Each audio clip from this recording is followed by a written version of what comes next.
My earliest memories of Star Trek are sitting expectantly waiting for it. There was this terrible sort of period of drought on television immediately when children's TV ended, up until about 7:30 or something, when good shows would start again, and you had like Nationwide or all these kind of programmes, and the news, of course, no one wanted to watch. And then you knew it was coming, and you'd see the BBC One, the old-fashioned globe spinning, and you'd hear the music, that sort of high-pitched wail coming in, and you thought, Star Trek, time to relax, time to enjoy myself. I remember seeing that opening shot of the spaceship every week and just thinking, this is incredible. You know, how do they do that? It's, I think, one of the best design shows ever on TV because it was sort of its time and yet outside of its time. I mean, they didn't do the usual futuristic thing where everything has sort of Velcro. If you look at the Space 1999 or UFO, which are both kind of fun series, there's something about that look at the future which was naff the minute they did it. I mean, Star Trek was completely original. It was completely different to anything else that had been before. Chekhov and Scotty and all those guys, there was something about them. You'll not be using the warp drive? All the way on impulse?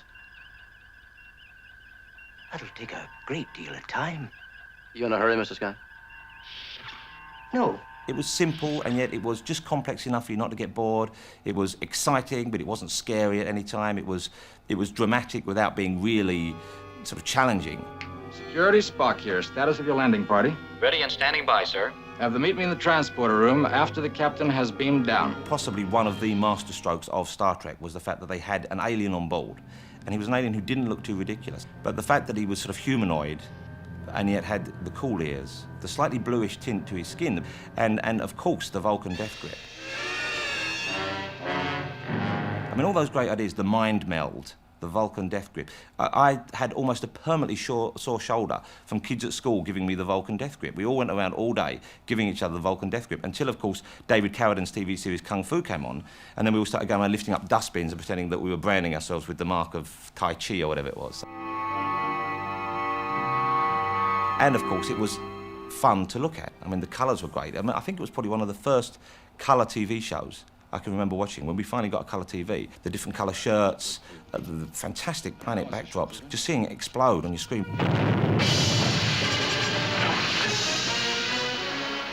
Would you mind being careful where you throw your rocks, Mr. Spock? Obviously, highly unstable, Captain. The shirts being a giveaway, of course, because fans of the show know that when they beam down to any planet, if there were 2 or 3 people behind Kirk or behind Spock or behind Dr. Bones, they, of course, will be killed very, very soon. If you don't know the characters who get beamed down, they'll be wearing a red shirt and they will die almost immediately. And there'll be very little sadness from the other guys because they probably didn't know either.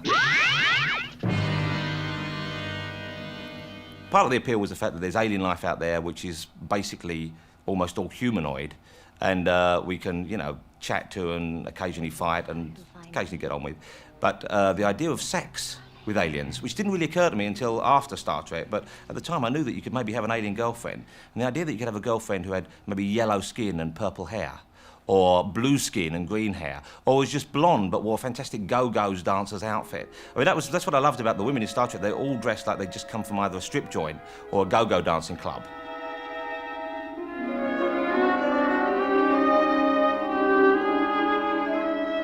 The hair teased up, big fake eyelashes. Aliens are obviously big on fake eyelashes, and they'd all fall for Kirk. Who are you? Captain, there's one thing you can teach me. I think I knew I loved you from the moment I first saw you. What's the matter, Andrea? Confused.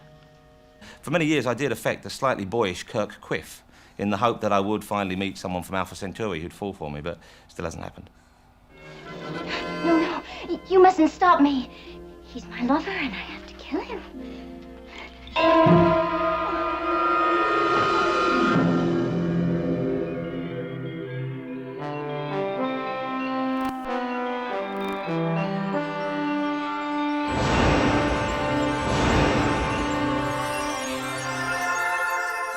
I always watched it. I remember getting the TV and putting it on the sofa and turning it into a weird channel and then getting a sheet of wallpaper across the sofa and drawing all dials on it and putting tissue paper over the TV so it looked like some kind of radar screen and walking around like this.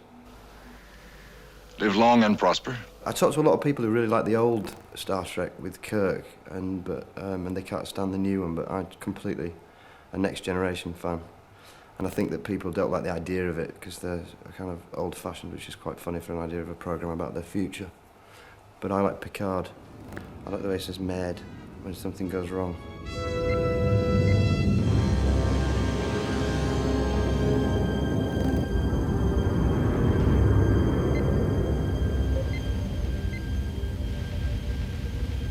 Merde.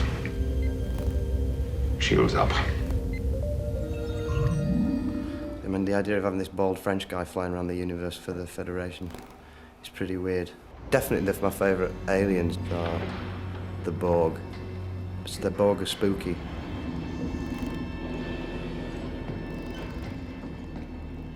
I think the Borg are basically like the $6 million man, but on the outside. Arnold Schwarzenegger meets Goebbels. I mean, you know, they've got the whole gear on, half robots, half human. The mad eye coming out, staring at you. One eye patch. And then they've got an arm like a Gatling gun, but a little bit more complicated, that swivels. Oh yeah, the Borg have got a fantastic ship, which is just a cube, a massive cube. And in a way, I don't know, I mean, there's something really Nazi about that. I mean, you know, all that kind of fascist architecture. I lived in Berlin for a year, and that fascist architecture they've got over there is, you know, completely... I mean, like, I can imagine the Borg playing Wagner as they come loom up over the side of a planet.